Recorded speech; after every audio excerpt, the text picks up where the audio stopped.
যে পুরুষ ভালোবাসে তার কাছ থেকে আপনাকে কিছু চেয়ে নেওয়ার লাগবে না, একদম কিচ্ছু না। সে আপনার ভয়েস কিংবা মেসেজের লেখার ধরন দেখেই বুঝতে পারবে আপনার মন ভালো কি খারাপ।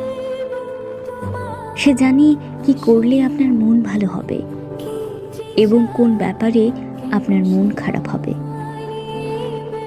সে আপনার ছোট ছোট ব্যাপারগুলোও মনে রাখবে। আপনি কিভাবে হাসেন, আপনার রাগ, সব অভিমান সে দেখবে। আপনি রাগ বা অভিমান করলে সে অস্থির হয়ে উঠবে। আপনার কোনো পরিবর্তন আসলে সহজেই সে বুঝে যাবে। আপনাকে তার থেকে কিছু চেয়ে নিতে হবে না, কারণ পুরুষ তার শখের নারীকে সবচেয়ে বেশি ভালোবাসে।